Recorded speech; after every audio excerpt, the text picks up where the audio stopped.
Good morning to all of you. आज जो पाठ पढ़ाने जा रहे हैं उस पाठ का नाम माटी वाली है। यह पाठ कृतिका से लिया गया है। इस पाठ को विद्यासागर नौटियाल ने लिखा है। इस पाठ में आज सारांश बताया जाएगा। माटी वाली नामक पाठ विस्थापितों की समस्या पर आधारित पाठ है। इस पाठ में टिहरी के शेमल का तप्पड़ मोहल्ले के आखिरी घर की खोली में पहुंचकर माटी वाली ने अपना कनस्तर उठाया। टिहरी शहर में सब उसे जानते हैं तथा वह सबको जानती है।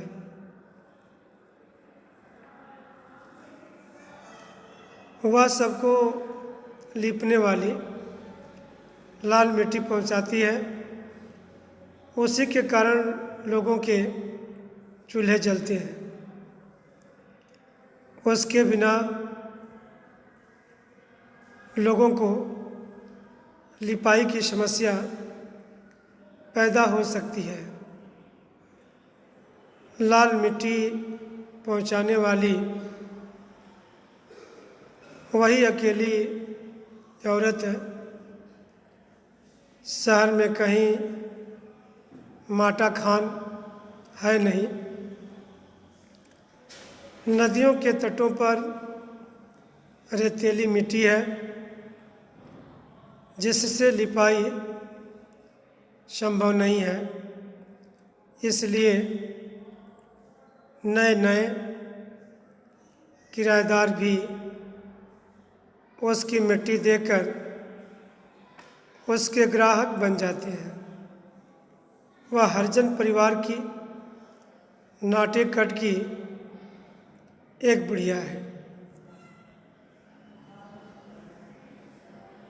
माटी वाली का रोटी छिपाना। घर की मालकिन ने उसे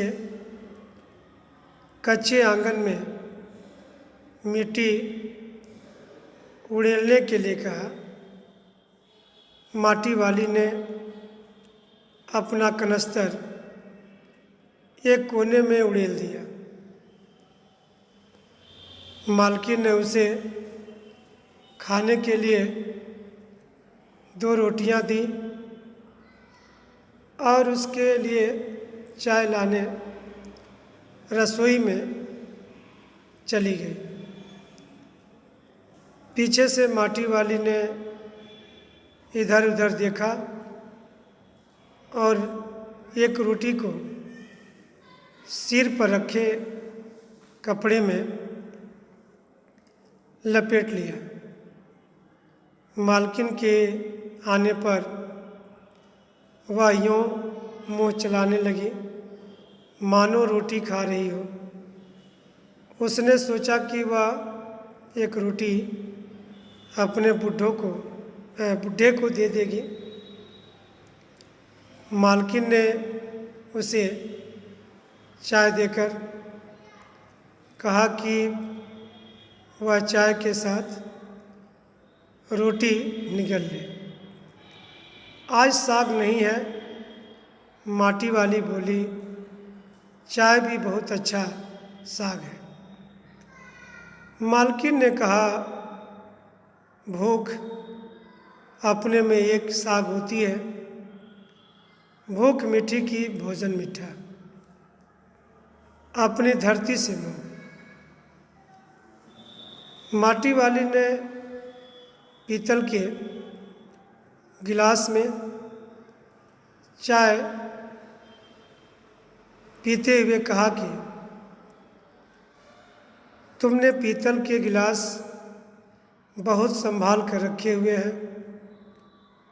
मालकिन बोली, पुरखों की चीज़ों से सबको मोह होता है, इसलिए मैं इस बर्तन को कभी नहीं बेचती। मैं तो यह सोचकर पागल हो जाती हूँ कि इस उम्र में इस टिहरी शहर को छोड़कर हम कहाँ जाएंगे। माटी वाली बोली, जमीन जायदादों के मालिक तो किसी न किसी ठिकाने पर चले ही जाएंगे, परंतु मेरा क्या होगा। मेरी तरफ कोई देखने वाला भी नहीं है। चाय पीकर माटी वाली दूसरे घर में चली गई। वहाँ से मिट्टी ले आने का आदेश मिला, साथ में 2 रोटियां भी मिली। उसने उन्हें भी कपड़े के छोर में बांध लिया। बुढ़े की मृत्यु। माटी वाली का गांव शहर से दूर था। पैदल पहुंचने में 1 घंटा लगता था। वह सोचने लगी, घर जाकर पहले प्याज को पीसकर तलूँगी, फिर बुढ़े को खाने में दूंगी। कैसे मेरी इंतज़ार में बैठा रहता है।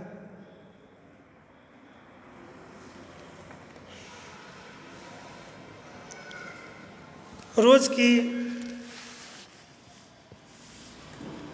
उसकी यही दिनचर्या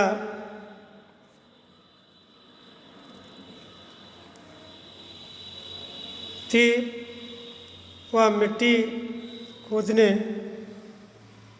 पहुंचाने और वापस आने में रात कर देती है। उसके पास न अपना खेत है, न ज़मीन। उसकी झोपड़ी ठाकुर की ज़मीन पर खड़ी है, जिसके बदले उसे बेगार ढोनी पड़ती है। यह सोचते सोचते वह घर पहुंची तो बुढ़ा मर चुका था। बेदखल माटी वाली। टिहरी बांध पुनर्वास के साहब ने उसके घर आकर उसका निवास पूछा। उसने बताया कि उसने जिंदगी भर टिहरी के लोगों को मिट्टी पहुंचाई है। साहब ने पूछा, क्या माटा खान उसके नाम है।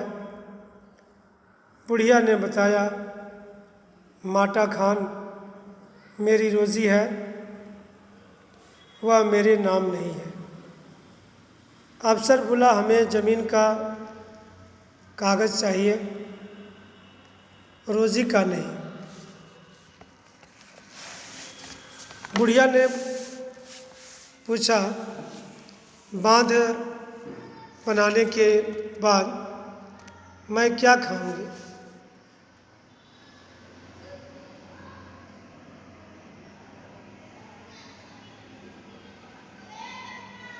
साहब बोला, इसका फैसला हम नहीं कर सकते, यह तुझे खुद तय करना है। इसी के साथ टिहरी बांध की 2 सुरंगों को बंद कर दिया गया। शहर में पानी भरने लगा। सब ओर आपाधापी और अफरा तफरी मच गई। शहरवासी अपने घरों को छोड़कर भागने लगे। पानी भरने से कुल शमशान घाट डूब गया। माटी वाली अपनी झोपड़ी के बाहर बैठी है। वह सबसे कहती है, गरीब आदमी का शमशान नहीं उजाड़ना चाहिए। अर्थात पाठ का संदेश यह है कि माटी वाली उद्देश्यपूर्ण कहानी है। इसमें टिहरी बांध के कारण विस्थापित हुए असहाय गरीबों की दुर्दशा दिखाई गई है। लेखक चाहता है कि पाठक टिहरी के विस्थापितों की पीड़ा को समझे, जाने और उन्हें सहानुभूति प्रदान करे। कहानी का आरंभ माटी वाली के महत्व और काम के वर्णन से हुआ है। उसके काम का टिहरी के जनजीवन में बहुत महत्व रहा है। उसने हमेशा टिहरी वासियों की सेवा की है। उसकी लाई हुई मिट्टी से टिहरी वासियों के घरों में चूल्हे लीपे जाते हैं। वह सबको जानती है और सब उसे जानते हैं। एक प्रकार से